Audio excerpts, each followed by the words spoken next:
There are many reasons as to why we might not trust people. It is always damaging to the relationship.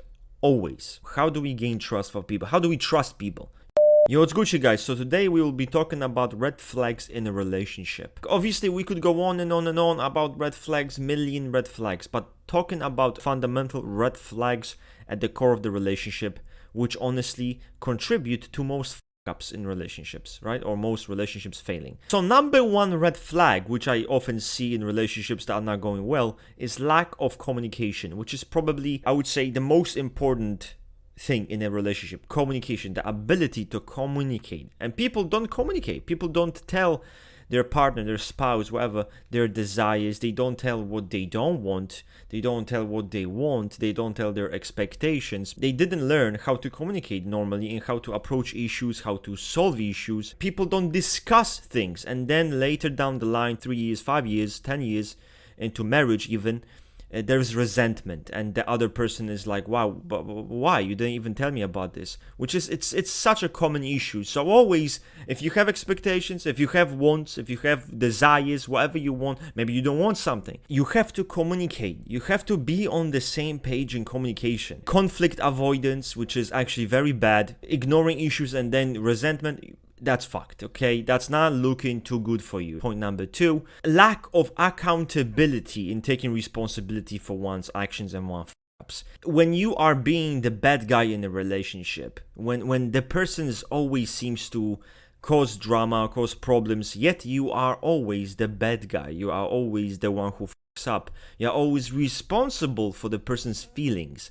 This is very, very bad sign. And of course, it ties to manipulation, emotional manipulation. That's even where resentment comes from. Leave your ego behind. There's no ego. In a relationship, there should be no ego. There shouldn't be who wins, who doesn't win. This is not a f***ing debate, you know? Spelling bee where you can win. No. So if there is an issue, take responsibility that you've played in your part. You know, hey, maybe the person also up, but it's okay. You're gonna take responsibility for what you have done. It's gonna be easier for that person to do the same.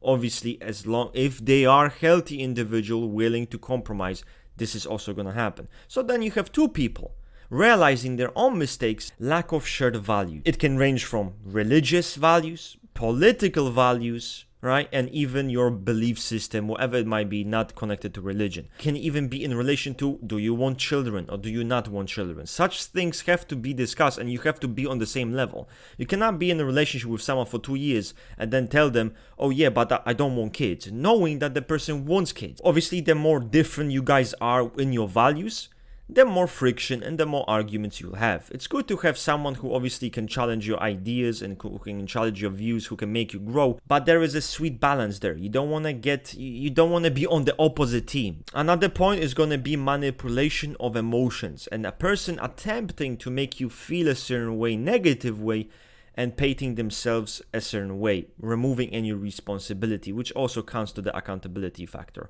But here they will play, make you feel guilty, make you feel ashamed, whatever they might do, they're playing a certain game here, trying to evoke certain emotions to make you the bad guy.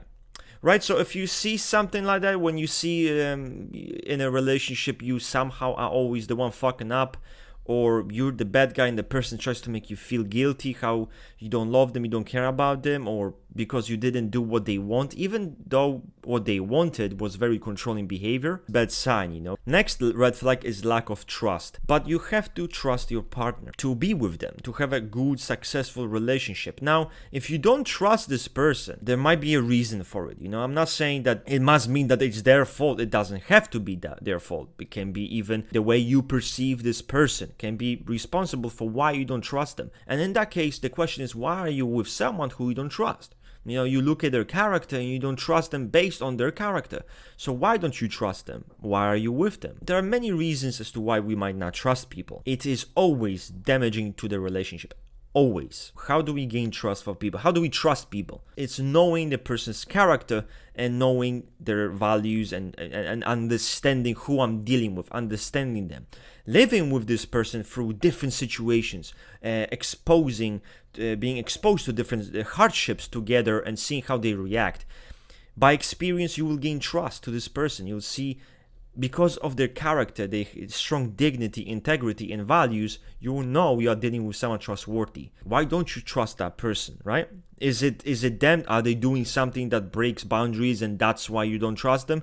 Or is it their character? Or is it just you being a paranoid freak, right? Being suspicious and not trusting the individual even though they don't give you any reason not to trust them? That is an issue on you. Big red flag that I often see that kind of creates friction and problems is difference in lifestyle. The way you enjoy to live your life, the way the person enjoys to live your life, the way you guys live according to your schedules. Maybe you are a night owl, maybe he wakes up in the morning, maybe he's very active outside and you aren't, you're a very indoor person, maybe he wants to meet with his friends very often, yet you don't want that, you want to stay at home. Maybe in the beginning, the difference in your lifestyles won't matter as much, there will be small annoyances, maybe you'll try to compromise, but at some point, it might be too much. You will not be able to compromise and you will resent the person for, not doing what you'd like to do with them, going certain places or doing certain stuff. So that's a problem. You need to look at that. All you will be doing is compromise.